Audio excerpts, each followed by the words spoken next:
Hello friend, तो आज की इस वीडियो में आप सभी का स्वागत है। दोस्तों, आज की वीडियो में हम लोग एक और इम्पोर्टेंट टॉपिक के बारे में यहाँ पे डिस्कशन करेंगे।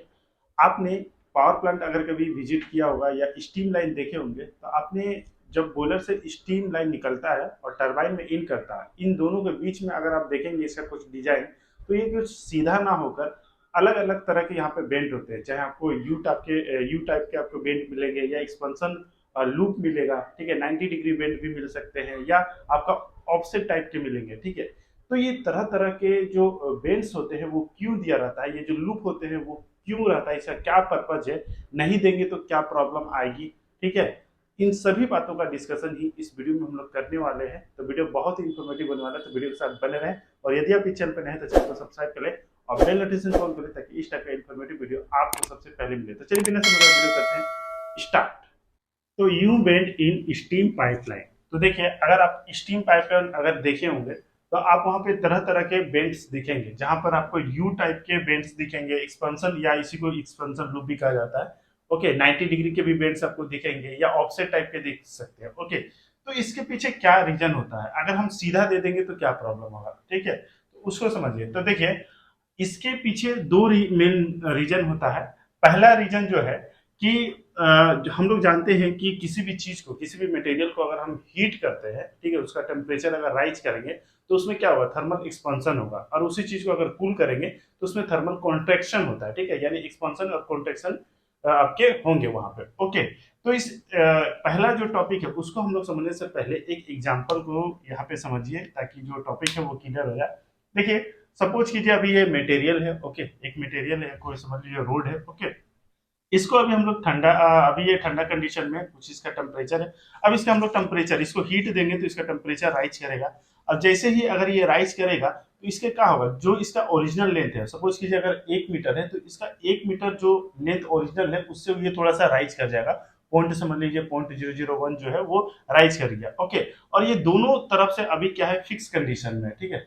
तो उसमें इस कंडीशन में क्या होगा, जैसे ही हीट दिए, ये एक्सपेंशन हो गया, तो यहाँ पर क्या होगा, इसको फ्रीली मूवमेंट होने का कोई जगह नहीं मिलेगा। अगर जगह नहीं मिलेगा तो क्या करेगा, ये जो पाइपलाइन है ये बेंड हो जाएंगे, इसमें डैमेज हो जाएगा, इसके मटेरियल जो होगा वो फेल होने के चांसेस रहेंगे या फेल हो जाएंगे, वहां पे डैमेज हो सकता है। ओके, अरे कहना क्या चाहते हो।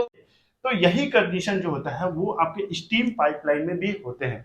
मान लीजिए कि ये एक स्टीम पाइपलाइन का डिजाइन है जहां पर हमने ये यू बेंट दिखाया है। ओके, तो अब इसमें एक हाई टेम्परेचर का जो फ्लूड है, सपोज कीजिए जो स्टीम है वो आ रहा है। ओके, तो स्टीम का टेम्परेचर सपोज कीजिए कि ये 540 डिग्री सेंटीग्रेड है। और इसका जो इनिशियल अगर टेम्परेचर हम बात करेंगे तो इसका जो इनिशियल टेम्परेचर सपोज कर लीजिए, नॉर्मल जो एटमॉस्फेरिक टेम्परेचर है वो ये है 40 डिग्री सेंटीग्रेड। ओके, तो जब ये स्टीम फ्लो करेगा तो इसका टेम्परेचर बढ़ेगा, इस मटेरियल का टेम्परेचर बढ़ेगा, जिसकी वजह से इसमें थर्मल एक्सपेंशन हो गया। ओके, अगर मान लीजिए ये लूप ना रहे, ठीक है, ये डिजाइन ना रहे, तो ये क्या होंगे, ये आपका इधर से फिक्स है, इधर से फिक्स है, ठीक है, कहीं ना कहीं तो ये फिक्स होंगे। ओके, ये आपका बॉयलर से आ रहा है, ये टरबाइन में यहाँ पे जा रहा है। तो वहां उस कंडीशन में क्या होगा कि आपका जैसे ही टेम्परेचर राइज होगा और थर्मल एक्सपेंशन होगा तो ये जो होंगे ये फेल होने के चांसेस रहेंगे, क्योंकि इसको एडजस्ट होने के लिए जो एक्सपेंशन हो रहा वो एडजस्ट होने का वो जगह नहीं मिलेगा, ठीक है। तो जिसके वजह से क्या होगा, यहाँ पर मटेरियल जो है वो फेल कर जाएंगे, वहां पर एक भारी एक्सीडेंट भी हो सकता है, मटेरियल जो है वो डैमेज हो सकता है। ठीक यही चीज जो होता है वो कॉन्ट्रेक्शन के केस में भी होता है कि अगर फिर अगर मान लीजिए फ्लूइड अगर फ्लो नहीं करेगा, ठीक है, तो इसका टेम्परेचर डाउन होगा जिसकी वजह से ये कॉन्ट्रेक्शन करेंगे, ठीक है। तो उस केस में भी इसको एक एडजस्ट होने के लिए जो जगह प्रोवाइड कराना है वो इस लूप के जरिए मिलता है। ओके, तो यही एक रीजन होता है यहाँ पर ये डिजाइन देने के लिए। अच्छा।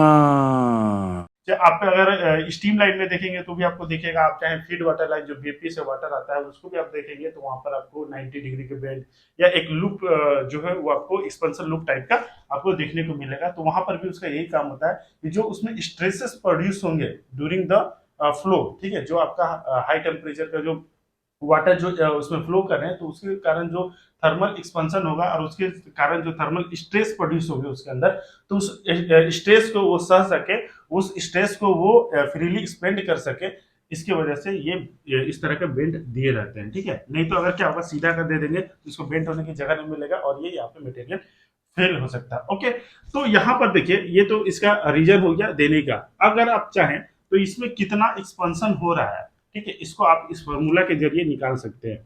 ये जो डेल्टा एल जो है वो आपका चेंज इन लेंथ है, कि आपका ये जो मटेरियल जिसमें अगर इसमें टेम्परेचर का जो डिफरेंस आया तो उसकी वजह से कितना इसमें चेंजिंग आया। तो इसका जो फॉर्मूला है delta L equal to alpha. Alpha जो है वो कोफिशिएंट ऑफ लीनियर एक्सपेंशन है, जो कि अलग अलग मटेरियल पे अलग अलग वैल्यू होता है। ठीक है, तो अलग अलग मटेरियल जो होता है वो अलग अलग तरह के अपने बिहेवियर शो करते हैं, तो उनका कोफिशिएंट ऑफ लीनियर एक्सपेंशन अलग अलग होगा।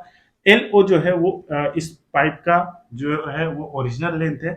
ओके, और डेल्टा टी जो है इसमें जो टेम्परेचर डिफरेंस है, जैसे यहाँ पर अगर टेम्परेचर डिफरेंस अगर निकालेंगे तो ये इनिशियल टेम्परेचर हो गया, ये फाइनल हो गया, तो दोनों का डिफरेंस निकालेंगे तो 500 निकालेंगे। तो इस तरह से अगर आपके पास वैल्यू है तो आप इसको इसमें कितना आपका चेंज इन लेंथ आ रहा है, कितना आपका एक्सपेंशन के दौरान मटेरियल फैल रहा है, ओके, ये आप निकाल सकते हैं। ओके, तो ये एक पहला रीजन हो गया जिसकी वजह से इस टाइप के शेप दिए जाते हैं, बेंड्स दिए जाते हैं या लूप दिए जाते हैं। दूसरा इंपॉर्टेंट रीजन क्या है कि सपोज कीजिए ये आपका स्टीम पाइपलाइन है और हमारा स्टीम जो है वो बॉयलर से निकलकर एक निश्चित पाथ होते हुए आपका टरबाइन में जा रहा, ओके, या कहीं अदर जगह जा रहा। ओके, तो यहाँ पर क्या होगा, जब हमारा स्टीम फ्लो करेगा, ठीक है, तो आप देखे होंगे कि जो ये पाइप होते हैं वो काफी लॉन्ग दूरी जो है वो ट्रेवल करते हैं। ओके, तो जब ये फ्लूइड फ्लो करेगा तो उसमें कुछ ना कुछ एनर्जी होगी, वो लॉस होगी, उसका जो हीट जो होगा वो वहां पे लॉस होगा। और अगर इस स्टीम का हीट लॉस होगा तो कुछ अमाउंट ऑफ जो स्टीम है वो कंडेंसेट बन जाएंगे, यानी कि वहां पर वाटर पार्टिकल्स का फॉर्मेशन होने लगेगा। और ये वाटर पार्टिकल्स जो होते हैं वो टरबाइन में अगर चले जाए तो उनका काफी डेंजरस इफेक्ट होता है। तो टरबाइन में वाटर पार्टिकल्स को पूरी टोटली जो है वो उसको प्रोहिबिटेड किया जाता है, ताकि कम से कम आपका वाटर पार्टिकल्स जाए या ना के बराबर जाए। ठीक है, क्योंकि इसका डेंजर एक इफेक्ट हो सकते हैं, वो डैमेज हो सकता है। तो आपका कंडेंसेट ये ना जाए इस तरह से एक लूप वाले डिजाइन दे दिए जाते हैं, इस तरह का बेंट होगा। तो यहाँ पर क्या होगा, जैसे ही हमारा स्टीम में आपका कंडेंसेट बना, तो कंडेंसेट का डेंसिटी यहाँ पर हाई होने की वजह से जब ये यहाँ पर स्टीम फ्लो करेगा तो स्टीम की डेंसिटी कम है, तो ये आपका इस तरह से यहाँ पे आसानी से चला जाएगा। और इसकी डेंसिटी ज्यादा होने की वजह से जो कंडेंसेट है यानी वाटर जो पार्टिकल्स है वो यहीं पे कलेक्ट होने लगेंगे। ठीक है, और ये इस जो यहाँ पे ये कलेक्शन होता है इसको आसानी से एक स्टीम ट्रैप के मदद से ड्रेन कर दिया जाता है। ठीक है, यहाँ पर एक स्टीम ट्रैप लगा दिया जाता है जिसके मदद से आसानी से ये जो कंडेंसेट है वो निकलते रहते हैं, और हाई टेम्परेचर का जो सुपर हीटेड स्टीम जो है वो टरबाइन में जाता रहता है, जिससे टरबाइन भी सेफ रहते हैं।